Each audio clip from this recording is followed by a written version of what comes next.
Hello and welcome to Xena Warrior Podcast. My name is Vera and I'm joined as always by my two feathered co-hosts. What?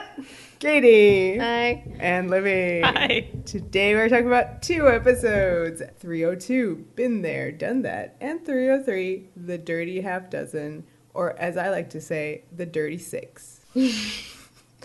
I don't know why I laughed.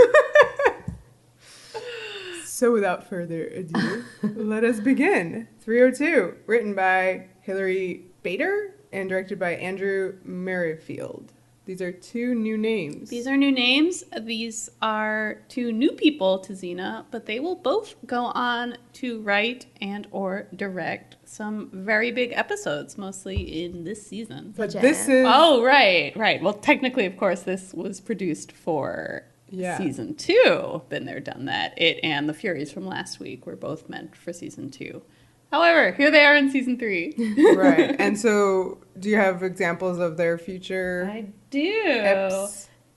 You will next see Andrew Merrifield directing Gabrielle's Hope. Oh, snap. Hilary Bader wrote The Quill is Mightier, Forget Me Not, and Locked Up and Tied Down, which is one of my very favorite episodes. Exciting, then. Good new additions. So, this episode is our Groundhog Day episode. Is this on the list of best top 12 on Yeah. Whoosh? Shouldn't it be?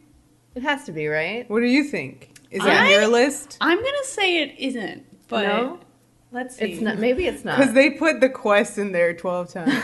No, and It's not I'm on there? super wrong. It's number 6. I knew it. So, see, there you go. It's above the quest. It's not Oh, hicky. good. It's not I knew hicky. you'd like that, Vera. This is an actually amazing episode, love guys. this episode to That's pieces. why, and it belongs there on that list. I could watch this episode every day. It is fully wonderful, like all Yeah. around. It just makes me so happy. Yeah, it's a really great one to just like put on. You know, if you're looking for a standalone Xena to watch. I think it's a good one to show people. Yeah, who so haven't it's seen that the one show. and A Day in the Life are really good for that. Which we have done. Yeah, they're comedies, but they're not like ridiculous comedies. Right. They mix the humor with these bits of darkness and drama in a way that I think is really successful, particularly here. That you mentioned darkness, I think, is a good way to talk about the trope that it's doing, because I love this day repeating or time repeating trope What do we call this a trope? lot.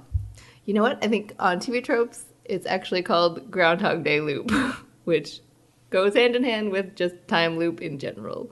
I will totally admit that I assumed Groundhog Day was the very first instance of this kind of storytelling, just because it's so associated with it. Yeah. Yeah. But you were telling me, Katie, that there's actually a long history of stories that kind of subscribe to this and model. I think there's like stuff that does it in different ways, which is why there's like the bigger trope and then like Groundhog Daying being the sub trope of it, just very specifically repeating a day or a chunk of time.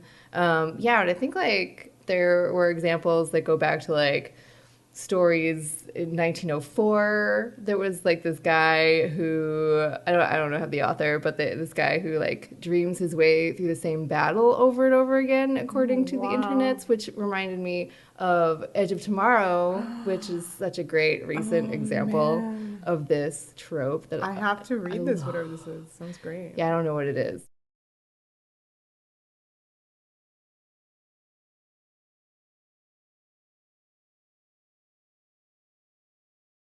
It's funny because for its home video release, it was retitled to be Live, Die, Repeat. Yes. So go see Live, Die, Repeat, you guys. But don't hate call that it that. song. Call it Edge of Tomorrow. But it's funny that it's called Live, Die, Repeat, because it really kind of focuses in on what Edge of Tomorrow was doing, which was every time Tom Cruise dies, the day starts over, which was so video gamey. Yes. Like, that's exactly what your experience of playing a video game is.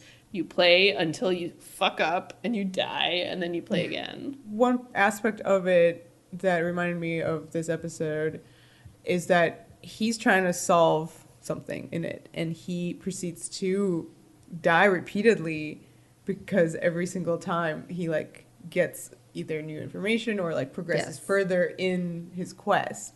So it's kind of like reminded me here, like Xena each day gets a little further and further in her quest as well. Exactly. It's also this interesting like allegory for the way that you understand a story, you know, where you're always like putting things together and it's slowly coming into shape. I think it's interesting that this whole Groundhog Day kind of repeating structure makes you kind of understand how plots work.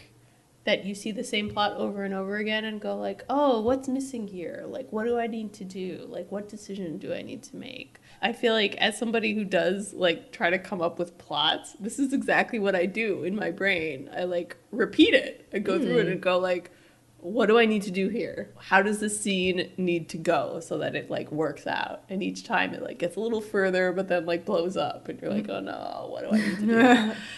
It's very much like a metaphor for the creative process, I think. Interesting. Anyway, back to the influences of time loops. But yeah, there's like a Wikipedia list that goes back to like 1933 of movies and not just like Western movies. So the guy who wrote the like a kind of more famous short story called 1201, which is about a guy who repeats the same hour over and over again, that got made into a movie. There was like a short film in 1990 that was nominated for an Oscar, and then a TV movie the same year as Groundhog Day, and they like tried to sue Groundhog Day. Oh, man. But I'm like, I don't know. You didn't really come up with this particular concept, so I'd have to like look into it further to see if they actually had a case. But Groundhog Day is a classic. When was the TNG episode? 1992. Okay. Cause and Effect. Yeah, was it before Groundhog Day? It was before Groundhog Day, indeed. So That's a good one. They should have sued Groundhog Day. Yeah. And that right. one is like, they are like déjà vuing. Yeah. Yeah. So like the Xena episode is much more in the Groundhog Day trope where you have one person who remembers what's going on and everyone else doesn't. And in the TNG episode, they're all like, I've done this before. Ah. But the Enterprise keeps getting blown up. So Yeah, they keep crashing into a it ship. reminds me a little bit of Monday, the X-Files episode. Right, which is Yeah, another amazing example. Yeah, and then they don't crash, and then it's like Kelsey Grammer on the ship. Well, he's and been he'd in the there loop for 80 years. Ah. It's I great. don't know the Star Trek. Well, Monday you do. Monday you is know, awesome. I know Monday. Monday is a great episode. The X-Files where of the bank keeps X-Files. blowing up. Well, Ooh. this is a cool take on the concept set in ancient Greek times, starring Xena, warrior princess. And the story is like really simple. It's technically they enter the town of Verona, and there's two families. How does Romeo and Juliet, the Baz Luhrmann, begin? The Baz Luhrmann. The Yeah. Baz Luhrmann. Romeo plus Juliet. That's right. Equals Baz Luhrmann. So this is a dangerous town that has two warring families, and it just so happens that a son and a daughter from the opposite families are in love. Mm-hmm. I have mixed feelings actually about them using Romeo and Juliet because it's so guessable. Like Yeah. the second you see like the setup with what's going on in this town, you're like, she has to save Romeo and Juliet. Where are they? Oh, there they are. You know, so you're These like, two creepers in the bushes looking at this Right. funeral. Well, they didn't hide it. They did not hide it. Showed that really fast. But at the same time, I think the pleasure of watching a puzzle episode, and I do think this is a puzzle episode, like Xena has a problem and she keeps trying to solve it, is that you like are invested in what that solution is. Like, what's it gonna be? How's Xena gonna get out of this? And you know the whole time. You know, you're like, no, Xena, come on. Listen, I didn't do the math for like, let's say you have to read Romeo and Juliet in a certain grade of school. I did not do the math like whether I had been forced to read it or not. So who knows? What if this taught me Romeo and Juliet first, you know? Xena did it first. Right?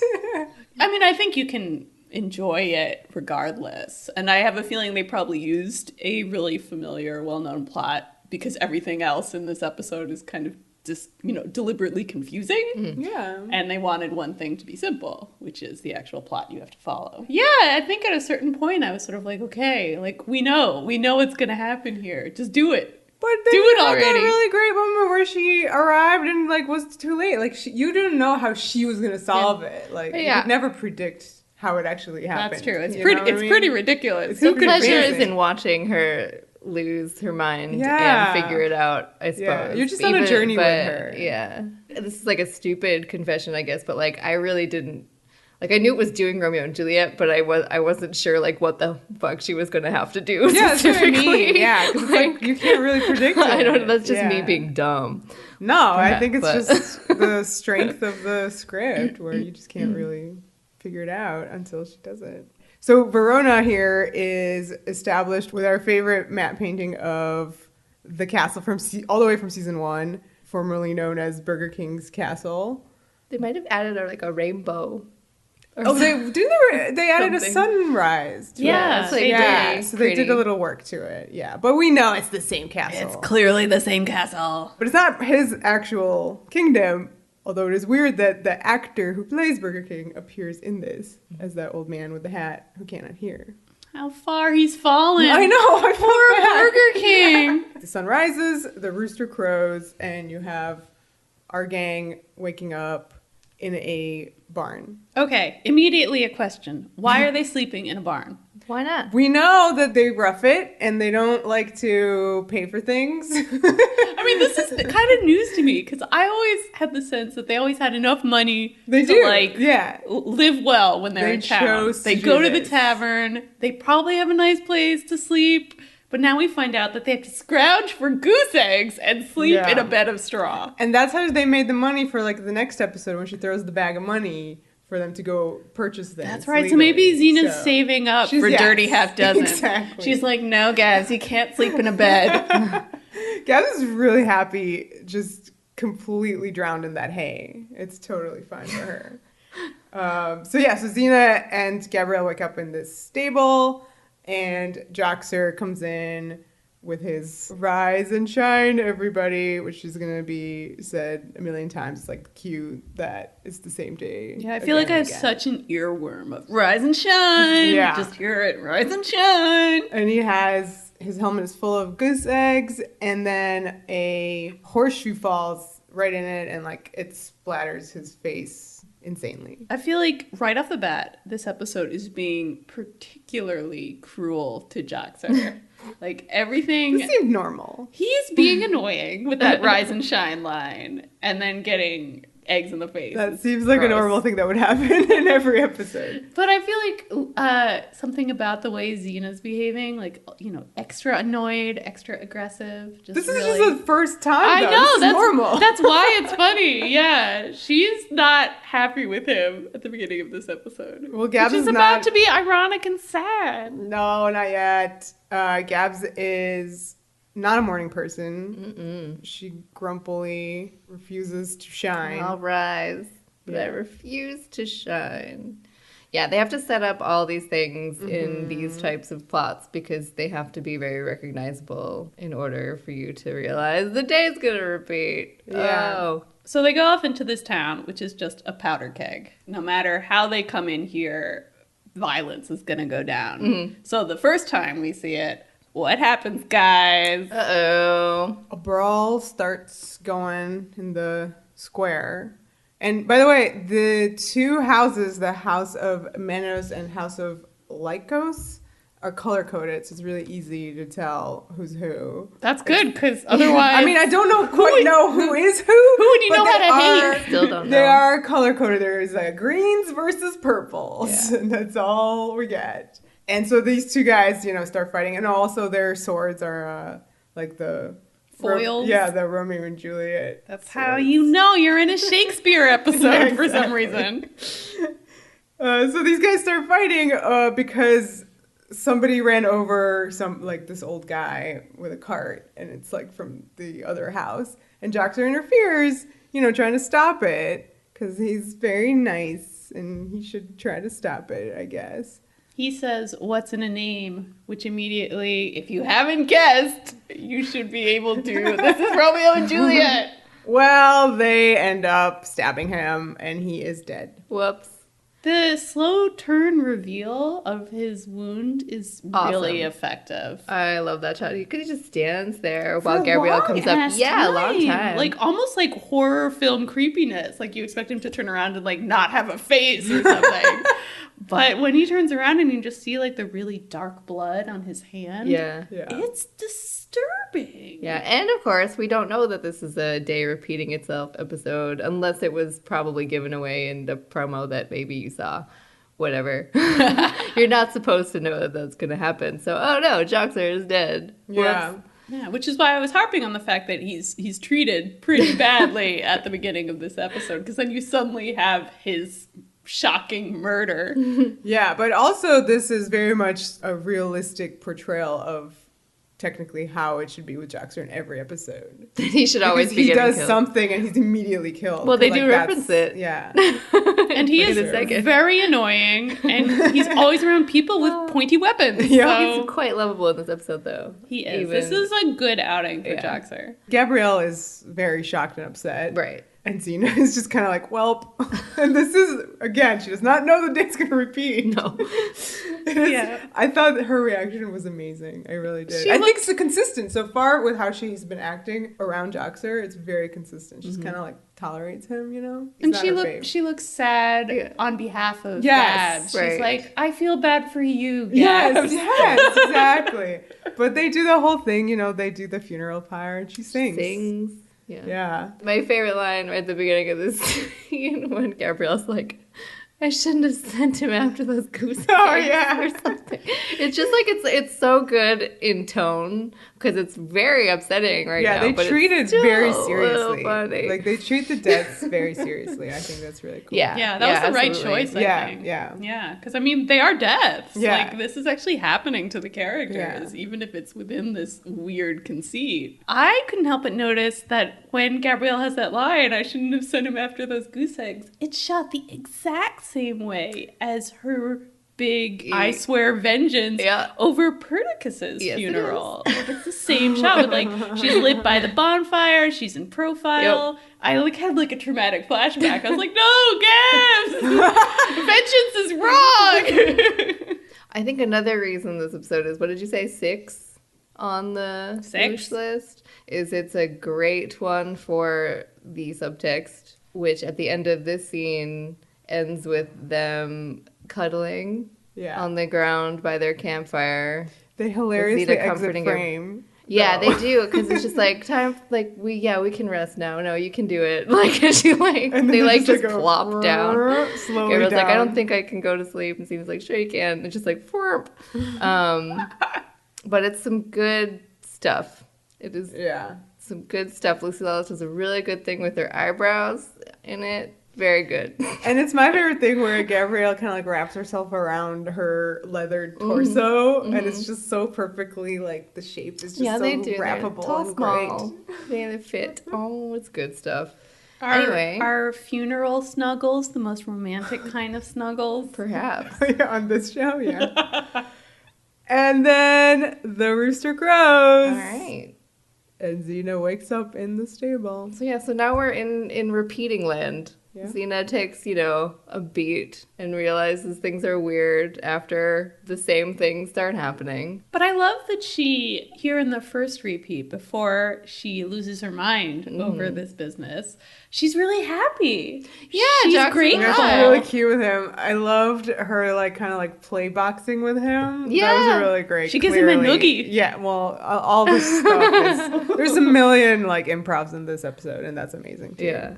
Yeah, but especially because we just went through this serious, 2 minutes of screen time to suddenly have Lucy in full goofy mode, giving noogies and being like, hey, what a guy! You're like, whoa, the tone just changed enormously on me.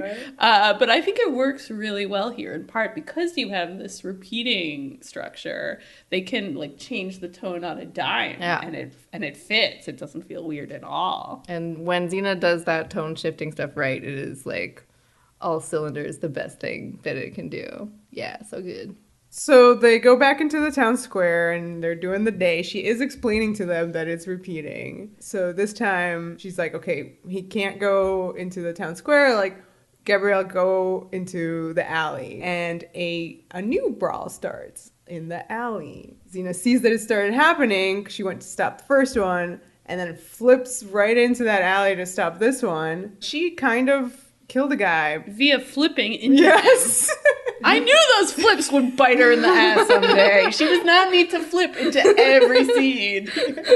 You cannot control your angle of approach when you're like head over heels. So yeah, she killed a guy. She killed a guy, yeah. Because of this, the town elders basically declare war against each other. And against her. She's like, we gotta leave this town. We gotta get out of Dodge. Yeah. I do like that in this moment, she brings up the point that where they think everything is kind of good. Like, okay, Joxer's not dead. We're going to leave. She does bring up the point like, well, someone else is dead this time. So it's still like. But they still want to leave and not solve it. So I think that's interesting. Yeah, and but I like it. Yeah, we never see them do that. Yeah. Be like, oh, we caused a problem. Quick, run away. Yeah.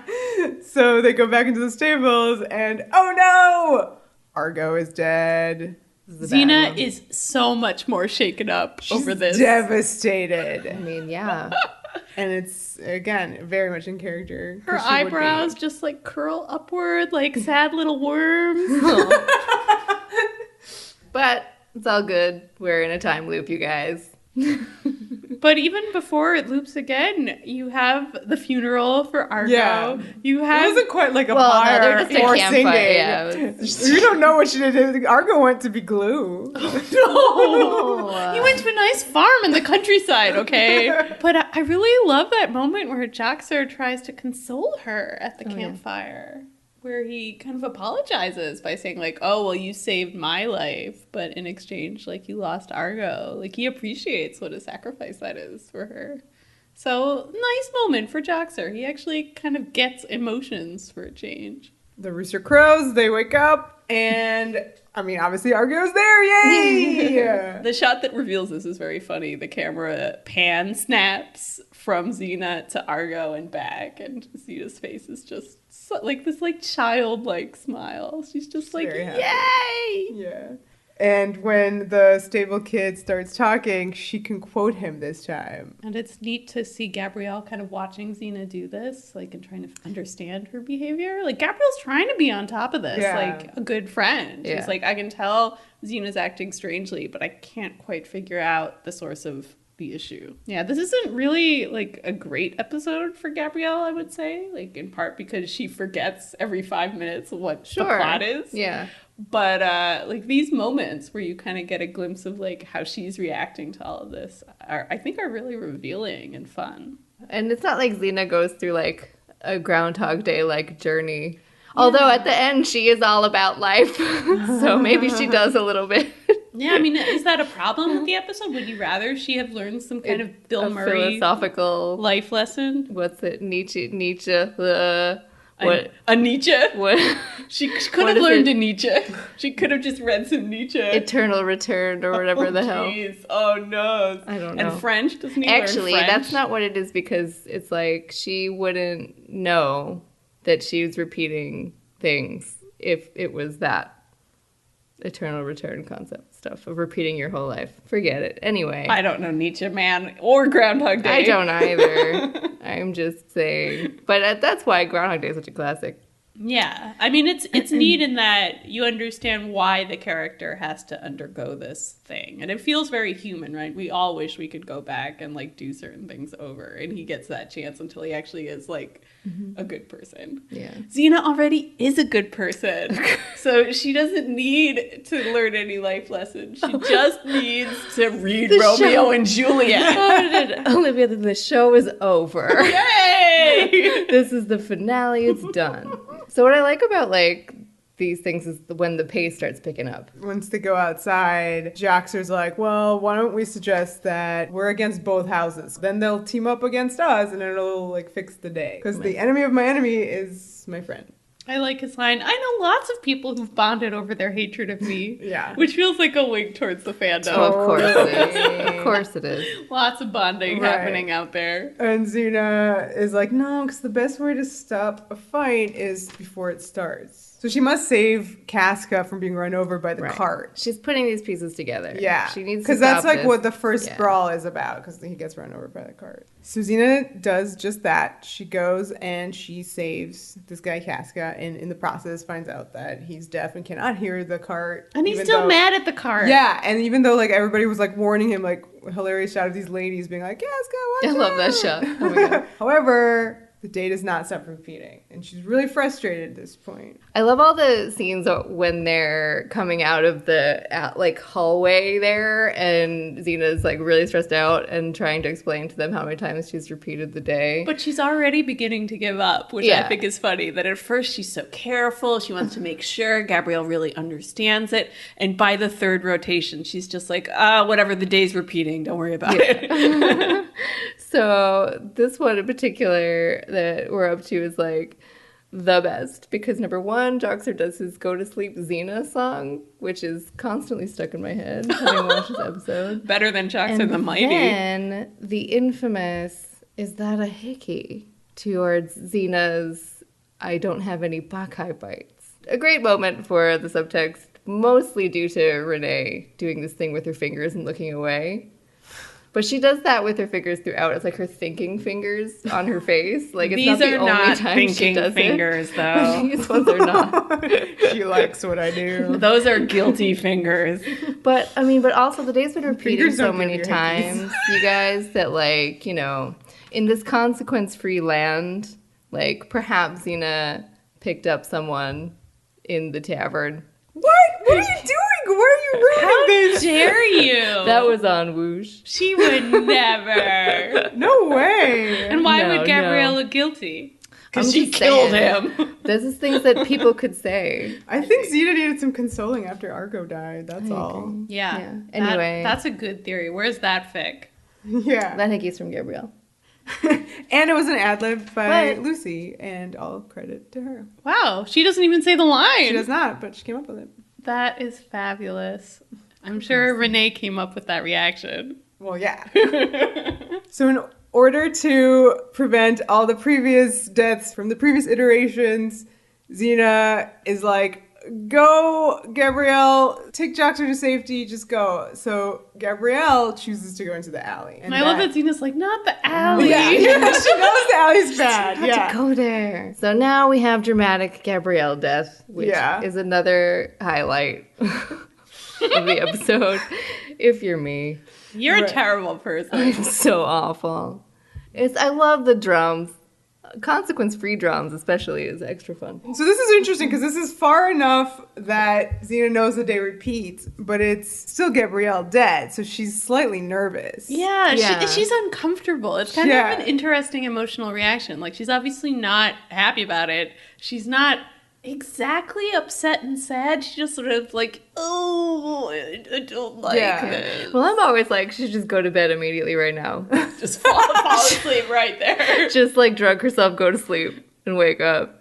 But instead they go through the whole rigmarole. You have the like transition with the pyre to the next morning. Yeah, well, she's a proper ancient Greek Yeah. lady. You need Gotta go proper through. burial of the dead. Yeah. She should have just left her. Yup. That's like, yeah, Vera. just drug herself and go to sleep. Wake Yeah. up, everything's fine. Why put yourself through that? Yeah, but I think it was just like, because what if the day does What if not the- what if it repeat? didn't? Yeah. Yeah. Then it would be bad, yeah. But it does, and You. it's amazing. World's best waking up, Yeah. right? Best part of waking up. Is finding Gabrielle under the hay. So another cute moment of hugging, to which Joxer thinks that is a welcome invitation for him to come join a group hug. Oh. Right. You for a second you think maybe he's He's gonna like get the wrong idea and that'll be the right idea. No. But no. They're also covered in hay also, which is really cute. So cute. I noticed that a strand of Gabrielle's hair is kind of like stuck in the hay, and then the hay is stuck to Xena's hair, so their hair is married Aww. Via hay. via hay. Well, Joxer suggests that possibly the rooster is doing all this. Yeah. Because she keeps saying the rooster crows, then you come in. I gotta blah, say, blah, blah. Joxer is thinking outside the box this episode. He's got Yeah. some ideas. Yeah. Like, we're in a stretch where, like, you know, Xena kills a rooster. Xena gets all three of them killed. These are all Joxer's Joxer great ideas. ideas. Yeah. Xena kills Joxer just It because. shows how desperate Xena is that she's actually listening to Joxer for a change. Yeah. Yeah. So the chakram in the chest for Joxer Yeah. is I think that's my favorite. That is of this 100% episode. my favorite. Fucking funniest thing. Not specifically because Xena kills Joxer, but more like it's just so shocking and just unexpected is. and hilarious. And I think the filmmaking Yeah. behind it is really smart. Like, I love that you have that, like, wide shot of Joxer lying with the chakram just sticking out of him. Yeah. And Gabrielle running up. Like, and it's, it's wide. So they're a little bit in the distance. You're, as a viewer, kind of detached from it. So you're asked to kind of laugh at it, even though it's played really pretty straight. Like, I think Sort Renee of. has a little bit of a goofiness to how she's like, Very "Joxer!" goofy. I think it's pretty damn goofy. But it's The acting. it's yeah. a little bit disturbing because I mean, like, Xena does just go back to sleep. And Yeah. sucking her thumb. Yeah, just looking kind of so peaceful. Like, it does not care. So I just love the cutting between those two shots, and they're both like really long. Like, you see Joxer for like kind of an uncomfortably long amount of time dead there, and Xena lying there. Like, it keeps cutting back and forth. And Gabrielle freaking out. And 'cause she's Gabrielle like, freaking. This just happened. She just woke up and then Xena killed Joxer. That's what happened. Yeah. I love when Xena's doing, and this happens a couple times, where she's doing the really long, talking to herself, really trying to figure the day out immediately. And you get these reveals of Gabrielle and Joxer just sitting there listening to her. And then the camera just lingers on them, staring at her. And they don't. That was an their entire expressions day. don't change. Yeah. Yeah. Apparently, they've just been sitting frozen, like in complete confusion and anger, because like Xena just doesn't even let them assist her anymore. Well, there was one of these days, Xena, like, they do the opening credits shot with the music. You know, she checks the boots, the boobs, the whole shebang. And then it's revealed that she just tied Joxer and Gabrielle Yeah. up so they wouldn't get hurt. Yeah, and the difference between Gabrielle's reaction to this and Joxer's struggling. He's like wriggling like a fish, trying to get untied, and Gabrielle's just sitting there, Yeah. like in silent, still rage. She's just like, this has happened to me. I don't like It's it. part of the plan, which some point she will reveal to me. That's very consistent to Gabrielle. Poor Gabrielle. Throughout the series. She's so loyal. Yeah. So Xena figures out that because she has like all the time in the world, because the day keeps repeating, she's gonna like find out what's going on in this town. So she sees the apothecary, finds out about like the Knight's Bane that she found like on the street. And then she sees the midwife and gets all Yeah. the dirt on like everybody in this Yeah. town. She got this idea from Gabrielle, who was like, they're all people who are having the same issues and struggles. And yeah. So that's nice. Then she takes that advice, semi-advice. I also feel this is something that Bill Murray does in Groundhog Day, Uh-huh, right? I yeah. remember he like slows down eventually and starts speaking to people and kind of almost like expands the boundaries of the timeline that you've seen, because usually just does those few things. I Yeah. love when Xena kind of goes off the beaten track and like pays visits to these people and kind Has of their bad muffins. like has this completely different day in the village. I think Yeah. it's just a cool way of exploring the world that's been set up. Yeah. She's got all the goss now. She uses the gossip to bring peace, but it still doesn't work. Yeah, because our Romeo and Juliet still drink their Knight's Bane. She hasn't like figured it out. No, she quite doesn't know about yet. that yet. She Yeah. hasn't really noticed those guys, even though they're creeping in the bushes all the time. Yeah. All the During time, her funeral. Staring. So the day starts again, and this is where she explains to the very still and listening Joxer and Gabrielle everything that she's done, which is like the whole episode. I love this shot. I love that Lucy chose to do like that back bend. Yeah. As her, like, in the middle of her monologue. And like, it's just such a weird angle on her face. I feel like you have to be a comedian and, you know, someone without any vanity to like do that shot.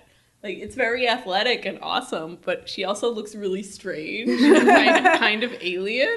So I feel like it's kind of putting you in Gabrielle and Joxer's mindset where they're just looking at her being like, has she gone insane? Like, what's happening? She realized that she's probably missing something small. That's when it comes to her that it's probably to do with the Knight's Bane. She goes and finds Hermia and confronts her about it.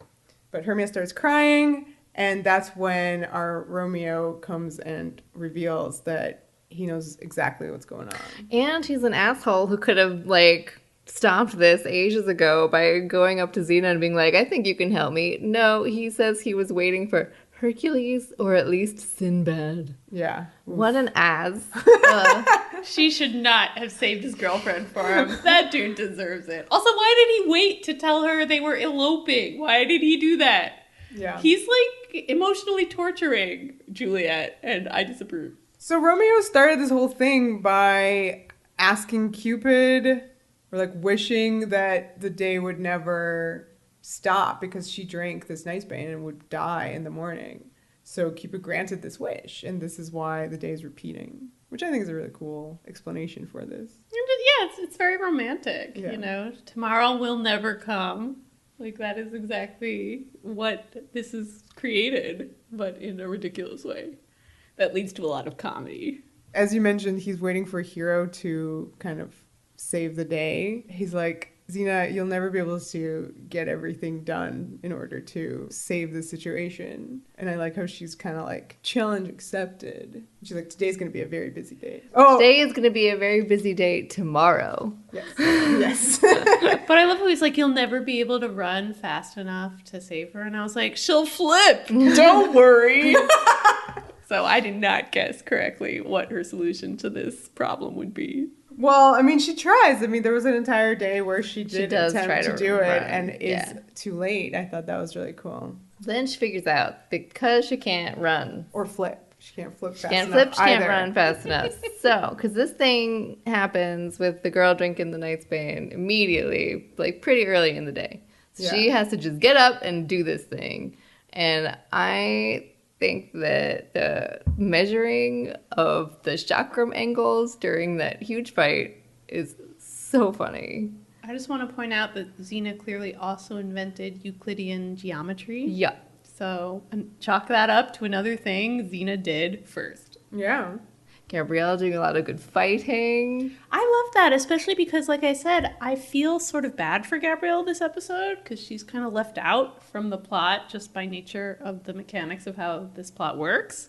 So to have like a sequence that just is about Gabrielle kicking ass, like helped me to kind of be like, this is a good episode. I don't mind. And it has that good girl line in there. Yeah, Xena's proud of her. I think Xena has almost been through so much trauma over the course of this episode that she's treating both Joxer and Gabrielle as a little bit expendable. You know, it's almost like a protection instinct. She's like, they could die, so I'm not going to get too attached right now. God. You know, they're not really them. They're these weird repeated them. You know, it's this weird estranged quality about it. So to have this moment where, like, Xena steals her staff, which could lead to her death, and it doesn't. Like, Gabrielle can fend for herself. Yeah. Is really nice. Yeah, I mean, I understand that every episode has to have fights, but I was like, I didn't really need a whole, like, fight part.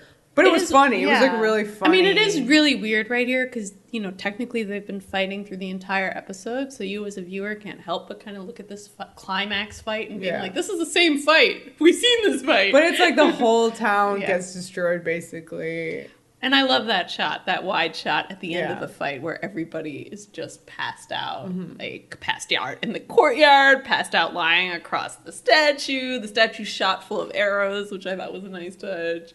Like, the bar sign has been knocked off again. We haven't talked about that The bar, bar sign. sign. Yeah, why don't you go ahead and talk about it? This is one of the little in-jokes in an episode like this where you keep seeing the same props over and over again. This bar sign is not the same bar sign. Each time you see it, it is a little bit different. Yeah. Reflecting, I guess, kind of the plot of the episode itself. Like, sometimes you see the bulls and they're just, like, standing, and sometimes they're charging, and sometimes they're fighting. Yeah. It's a little creepy, like the Weeping Angels. Yeah, I have to say, like, It's bizarre. I did not really notice this when I just watched the episode, like, the first time. I only, like, knew to look for it on some later viewing and was like, I still don't even see a difference. Has it changed? Oh my god. Did you blink? Yeah. I never noticed. Yeah. So I guess I just don't pay attention to the sign. Like, I'm like, oh, it's a sign, Yeah. and it didn't register with me that. Yeah. Yeah. So the next morning, Xena executes her plan, which is letting the shock room do its thing. And it's like the most epic shock rooming ever to ever happen. 21 shock room hits. Is it 21? And Yeah. like, each sound is different. Yeah. I do think this episode, all in all, has been a triumph of Foley. There have been so Oh. many great noises. Chakram off stone, chakram off other stone, chakram off marble, chakram off tree. Yeah, and the pinball shock room sound. Yes. Yeah. Good sound. You're right. That's exactly what it is. It's the pinball machine. I love that crunchy noise that the muffin makes. Oh, I Oh. mean, that was amazing. It's just like gravel. Yeah. And then lots and lots of whooshes. Yeah, In of this course. one. So she does it. Well, she thinks she does it. And then the rooster crows. Uh-oh. And Xena wakes up in the They're stable. still in that damn stable. Joxer comes right in. Rise and shine, everybody. Rise and shine. And Gabrielle's still under all that hay. She comes out being like, I'll rise, but I won't shine. Here's my theory about this. It's some kind of weird in-joke we haven't understood because of all the repeating. But I think every time she and Joxer are together, they do this rise and shine. I'll rise, but I won't shine thing. Okay. It's such a weird thing to say twice on 2 different days. It has to be a thing. It's a thing. I guess. It's their one in-joke. Or they worked it out the night before just to fuck Just to with Xena. fuck with Xena. But I feel like Xena has never actually They would gone not do and that. explained the plot to them, so they don't even Not this know. time, yeah. They don't know what's Yeah. been happening to I her. guess so. It's just a weird thing they do. It's just to trick us. Don't think about it too hard. They're still in the barn, and they're still saying the same stuff to freak us out. Yeah, Joxer brought breakfast again. It's in his helmet again. It looks egg-shaped. Nope, it's turnips. Oh my god. Hey. Yay, turnips. Thank God for turnips. Yeah, and the stable kid drops a hammer on Joxer's exposed head, and Joxer could very well be dead, but they don't care. Xena does not They care. just laugh. Yeah. They laugh. You just say They fondle their turnips and they laugh. boob turnips. Yeah. Seize the day. Did you like that one, Katie? Sure. Yeah. Number 6 on I the did. list. I didn't. That reminded me of how I didn't even mention that there was a really good boob shove in the fight sequence. I didn't notice the boob shove. Yeah. So much was going on. Yeah. There's so much good stuff. Yeah, and then so they are laughing at poor hammered Joxer. Yeah. And it ends on a nice laughing freeze frame. Yeah. Which will happen again later. Oh, yes. Why do you think they chose the freeze frame for this episode? To 'Cause the it's depart, cute. something about time. Yeah, something about time Oh. stuff. I was going to say sometimes they don't know how to end Stop time. episodes. But I like what you said better.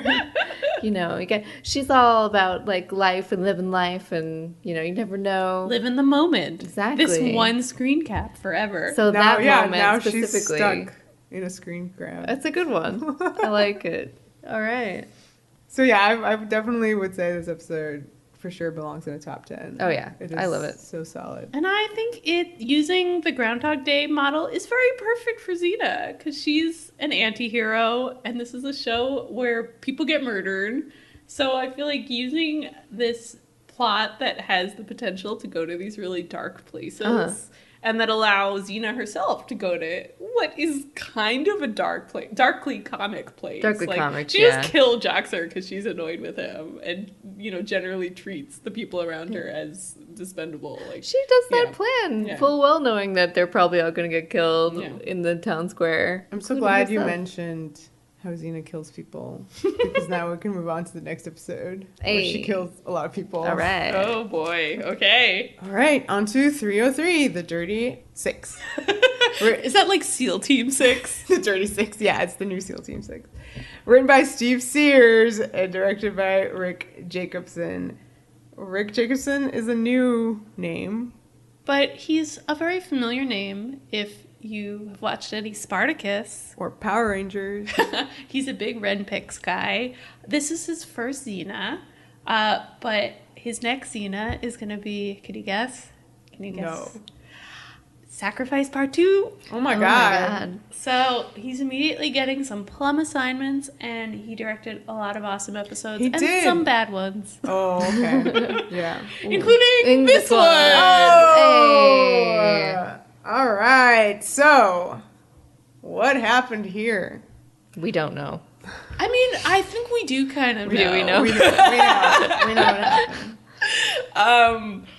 I felt that one Steve Sears quote about this episode was very revealing, where he says, "Oh, we were thinking at some point in the future, if Lucy wanted to take a day off, or rather a week off, we could write an episode where Gabrielle hangs out with some cool new characters."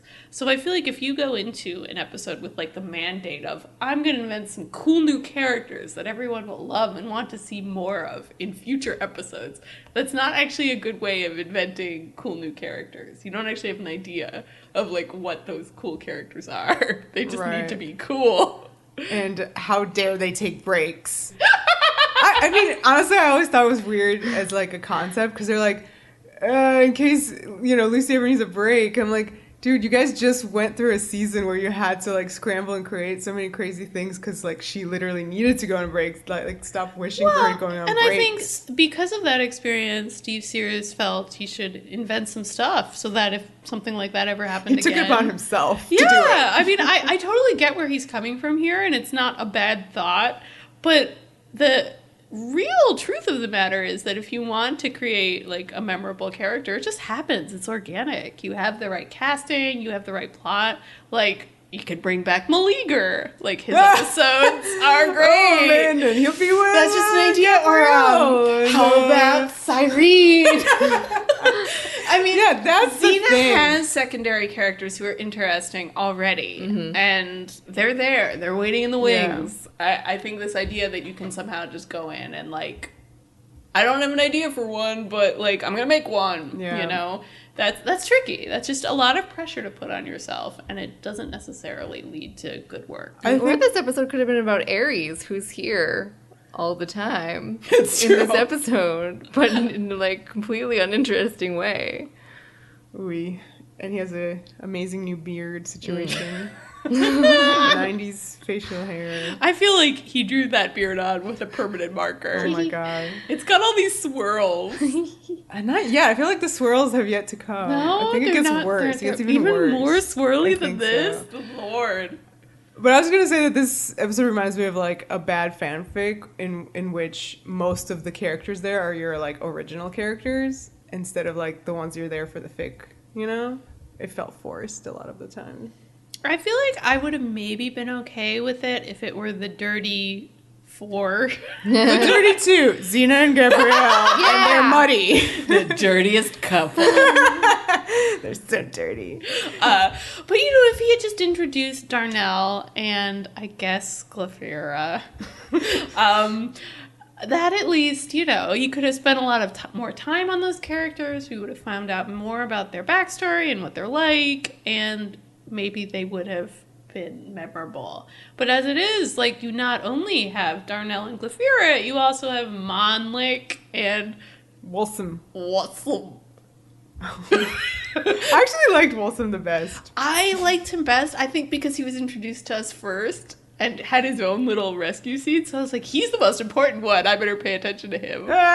But he had the worst hair. He had the worst hair, but he had the best previous job. I loved the Yeah. detail that before Xena corrupted him, he was a carpenter. A carpenter? A carpenter. Wasn't Jesus a carpenter? So it's this very sort of simple, wholesome occupation. A simple, wholesome occupation. Alright, so the plot of this episode is that Xena is going up against Ares, as she sometimes does, because Ares gave the secret of Hephaestus to this new Schmuck. upstart Schmuck! warlord. Schmuck! Agathon. Agathon. Schmuck! Played by Steve Buscemi. What?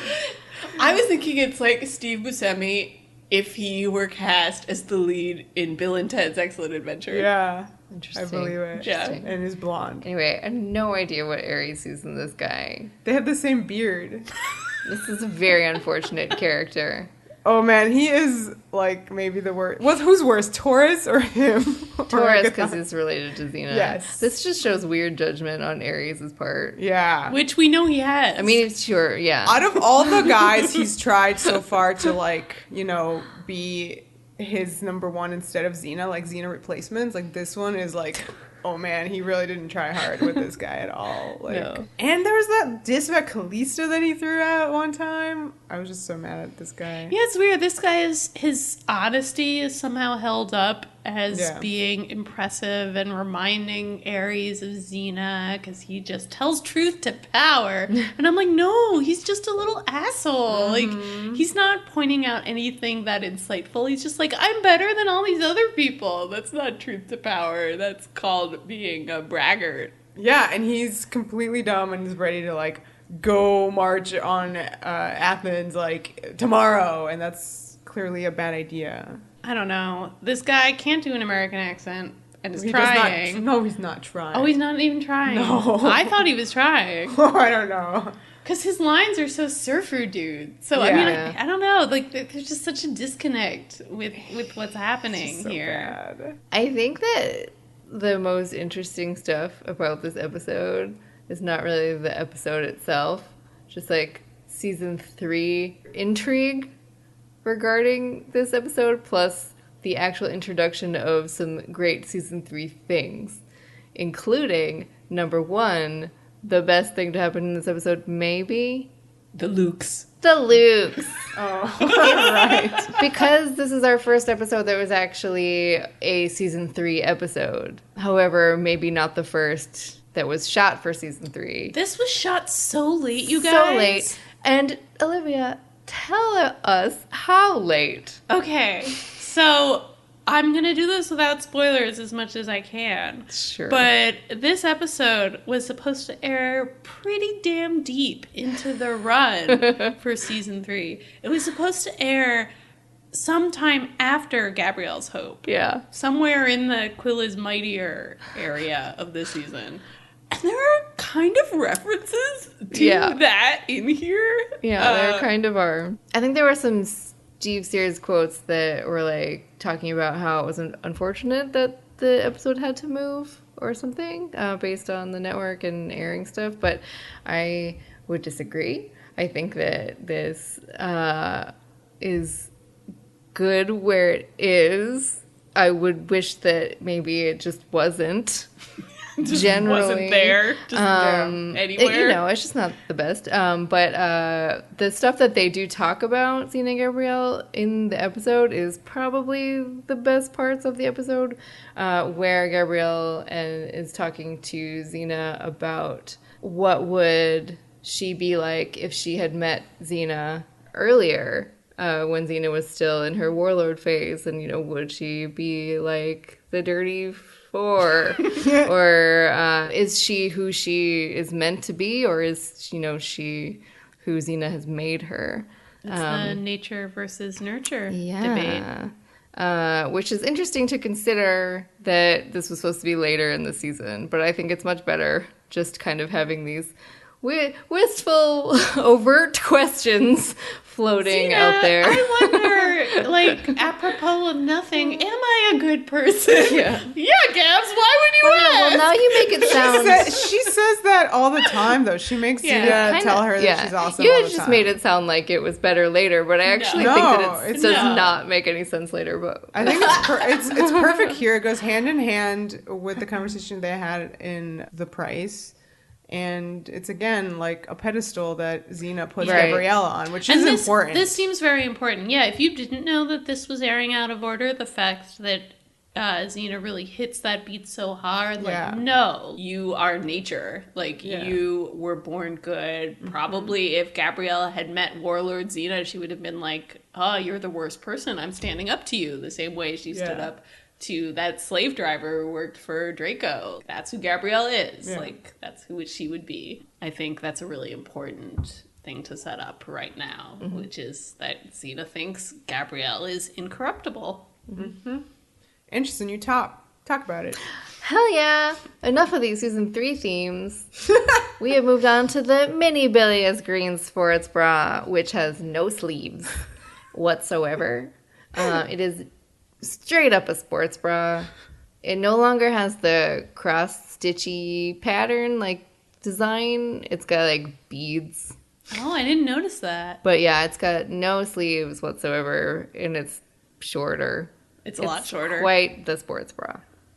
Her hair looked really pretty. Her hair is beautiful. This is maybe my favorite Gabrielle hair. These are the 2 side braids. Yeah.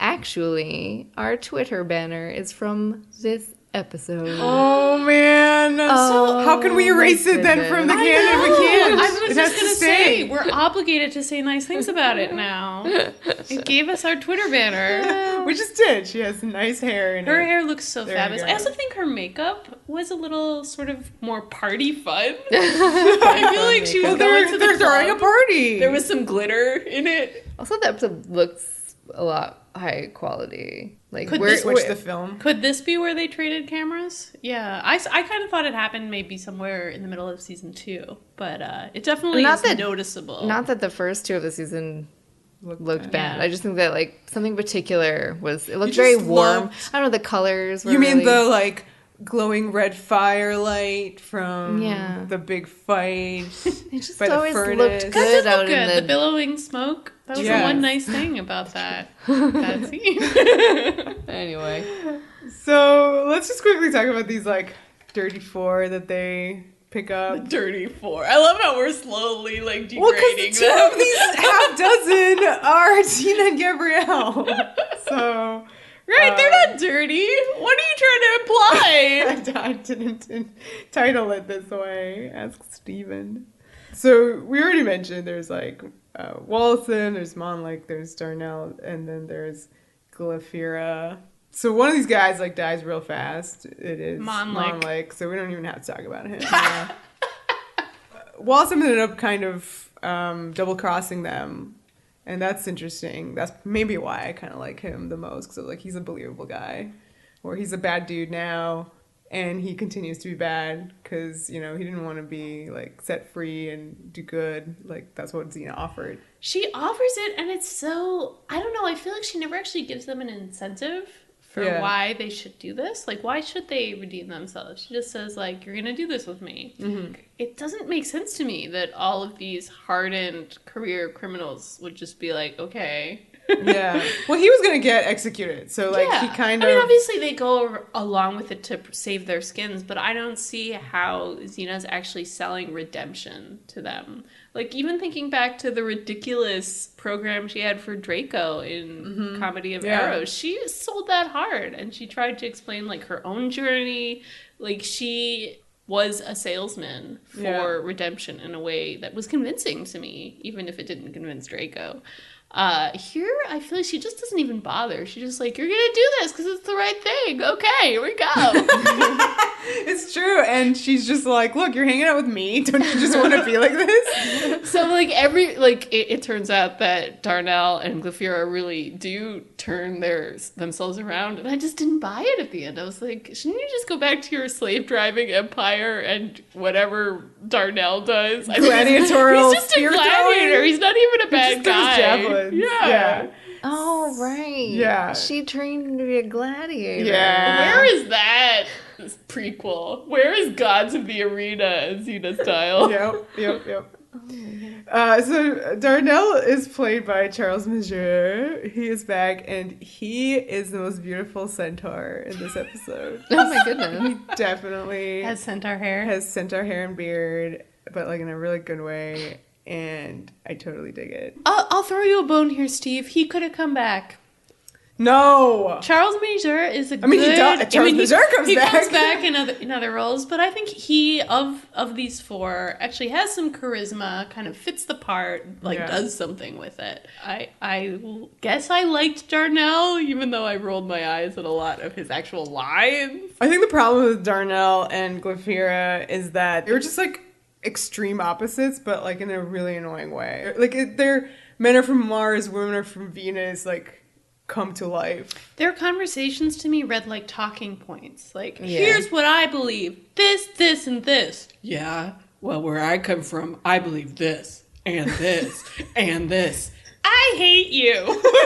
Let's kiss. Yeah, but it's also like, it kind of reminded me of like the conversations that were going on in the 90s. Like, this is like 90s feminism almost, or like what a man perceives like that is, you know what I mean? Like, she is just like hardcore, like, I hate men. Men are the worst. We don't need men. Basically, she's just a horrible stereotype of like what a man thinks a crazy feminist is like in the 90s. I was reading an interview with Steve Sears about this episode, and he was talking about some of his influences for Glaphyra and Darnell's relationship, one of which is Spencer Tracy and Katharine Hepburn. if you can. Yeah, they nailed it. I get what the intention was here, that they were going to have like fun banter, like Han and Leia, or like... I totally saw Han and Leia, but I was like, Leia was just never like, I hate men. Right, because characters generally, like, whatever their prejudices and attitudes are, inform what they say, but they usually don't only just, like, straight up say that, you know? Glaphyra clearly has a really cool history in life, and for her, men are like cattle, and she should, like, be ordering Darnell around, because she's used to doing that with her slaves.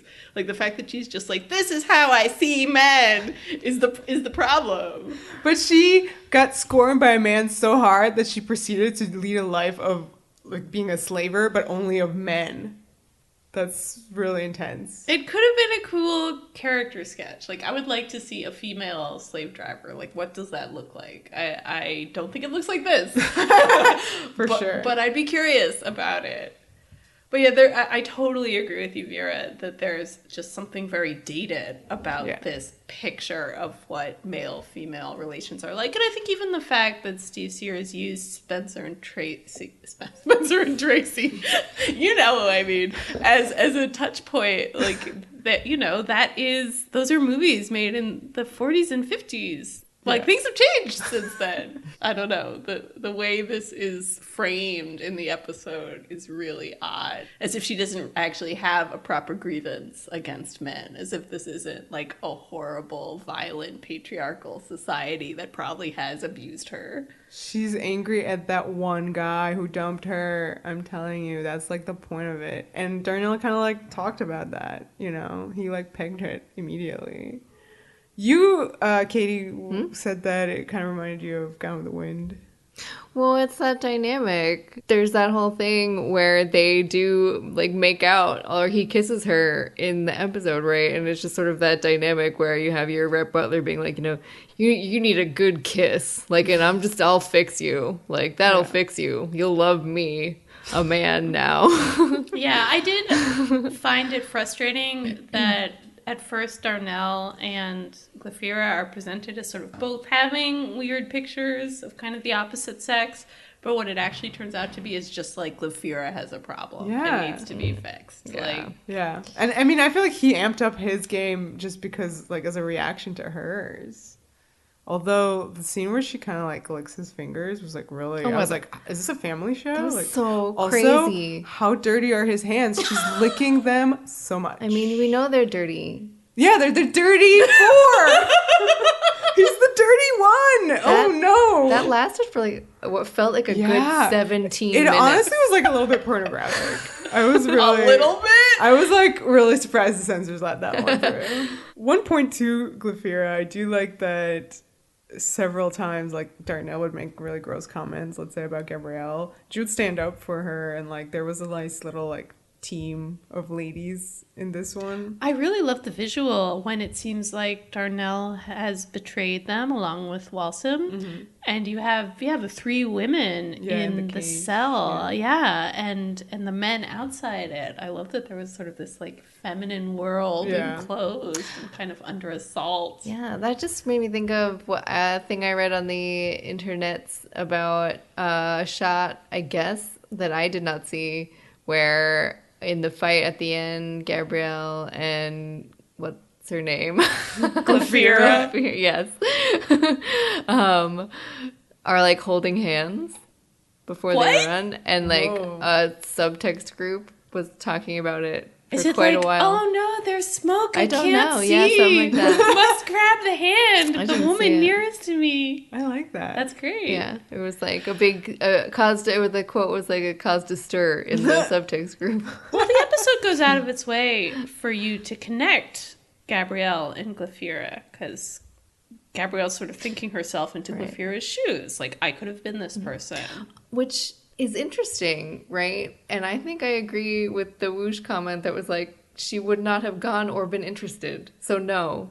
Like, you know what I mean? It's an interesting question, but at the same time, I feel like the very easy Going off to see the world, which is what to we're it. told Yeah. Glafira wanted from Yeah. Xena, Warlord Xena. that I don't think that Gabrielle would have been interested in Warlord Xena.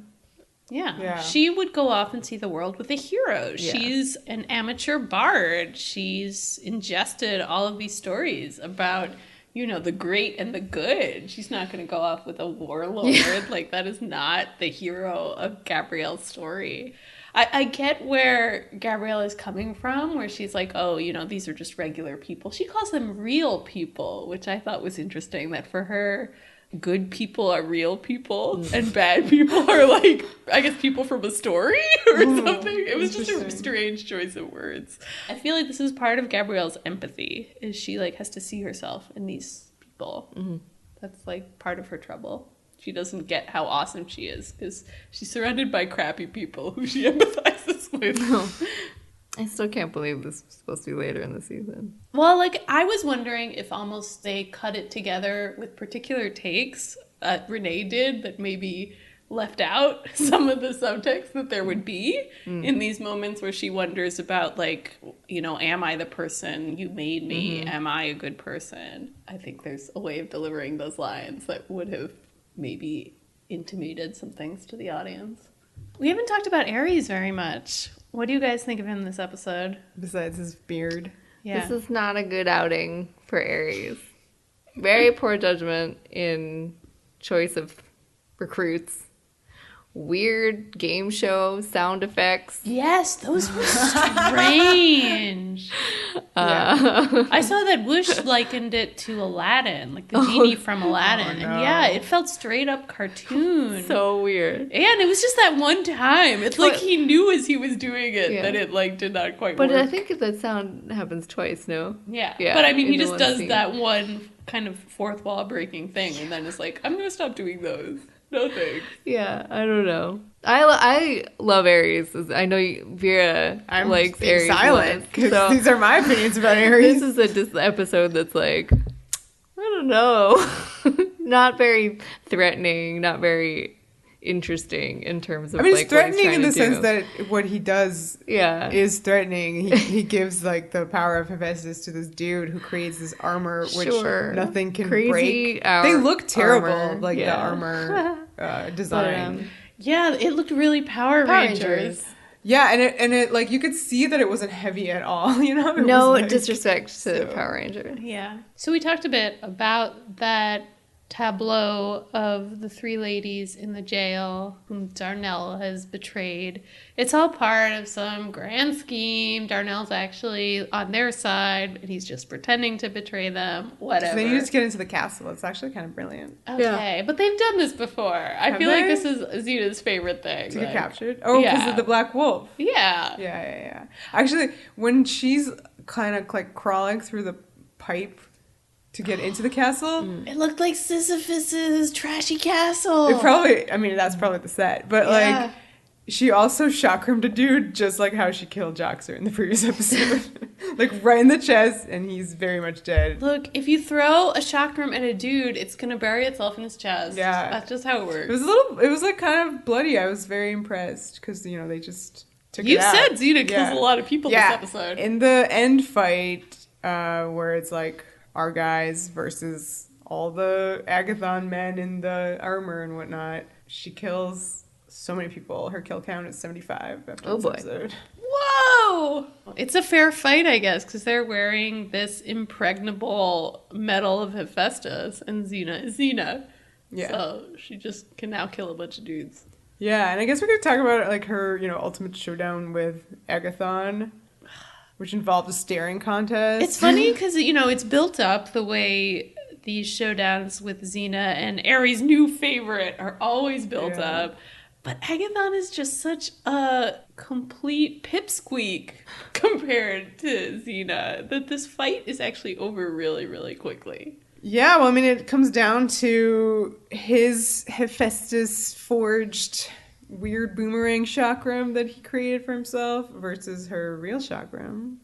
And obviously the OG chakram wins. OG chakram wins! I actually thought this was really another very violent moment that I was like, I can't believe this went past the censors. Actually, this episode has so many things that I was like, what? Because like the finger licking, the bloody previous guy's chest wound. Season 3, man. Season 3 is no holds barred. Yeah, amped up, man. So yeah, her chakram destroys his into many pieces, which go right into his face, and it's like bloody bits of face. Yuck.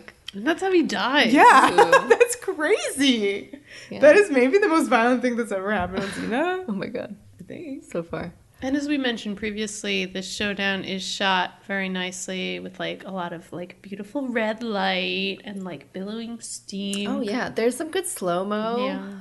Lucy. Hair really flips. Beautiful. Yeah. And she does the episode. She does the fire breathing, but it's really drippy. Very drippy. But real and happening. So I'll allow it. Looks cool.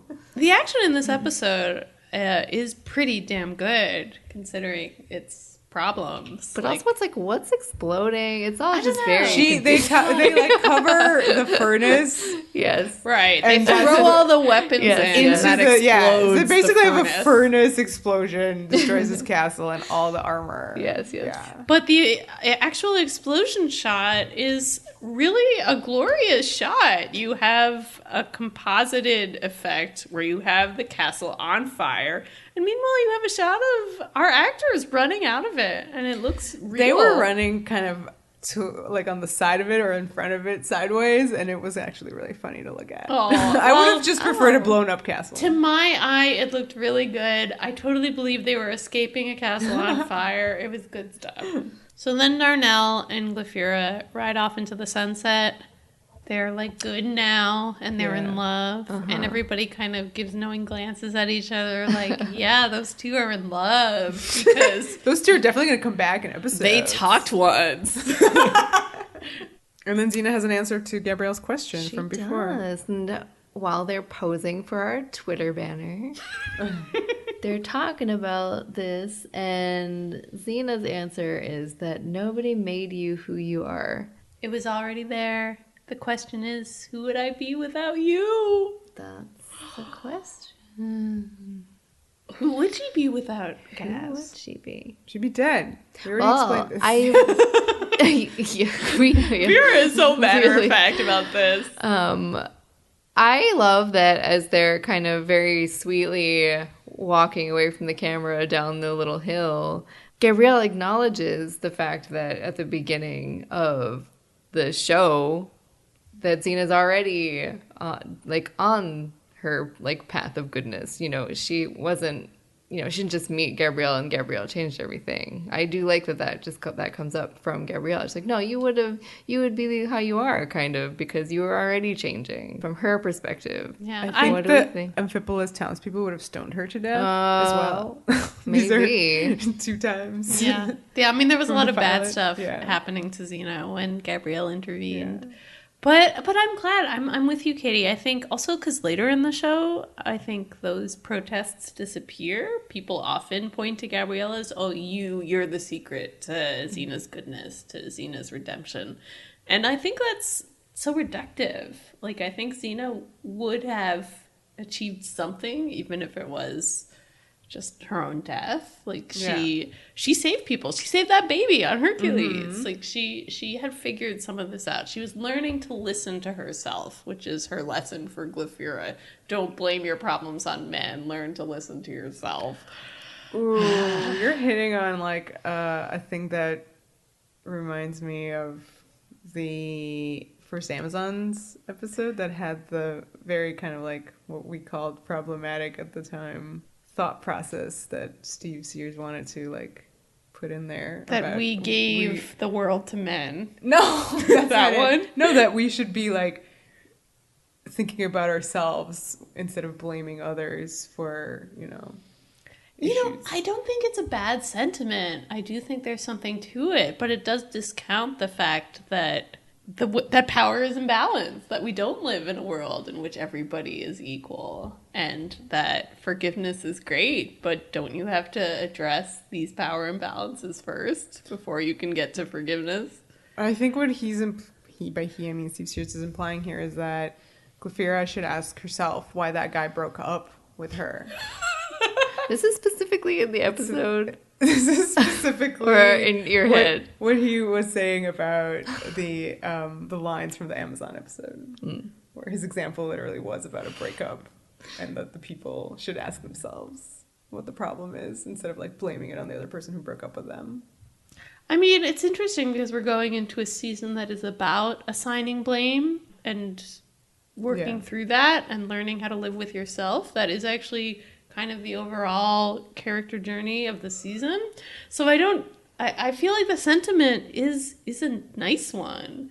But I think when it's applied to kind of these larger social issues like women and men, you know, that's The battle of the sexes. Yeah, the battle of the sexes. Like, it's so much more complicated than that. It's not as easy as. But you're just, very like, right that within the context of the season and the themes of the season, yeah, I kind of like, I do like that quote now. Like, I do like that idea of like thinking about yourself instead of just blaming the person. There are good things in this episode. Just a lot of bad. Yeah. Yeah, they can't all be winners. That's all. I think when you give your episode a title cribbed off a Western, it turns out badly. We've never liked these. That's kinda Fistful of true. dinars. Yeah. Dirty Dozen, which Yeah. we did not even really talk about at Yeah. all. Which It's isn't actually similar a plot. Western, but it's sort of. Yeah, it's a World War Yeah. II? Yeah. Yeah. So not a winner, this one, but definitely some exciting ones straight ahead. Oh my god, you guys. Iceberg straight ahead, guys. Next week is going to be wild. I'm so excited. I guess this wraps it up for this week. You Yeah. can follow us on all the things. Yeah, so, you can find all of the episodes on Apple Podcasts. Subscribe, rate, leave a review. We always love that. Please go to our website, XenaWarriorPodcast.com. Links to everything there, all the episodes, everywhere you can listen, and all of the social medias that we're doing fun stuff on. And, you can email us, hit us up on Twitter, all that stuff. Cool. The power. The passion. The The podcast.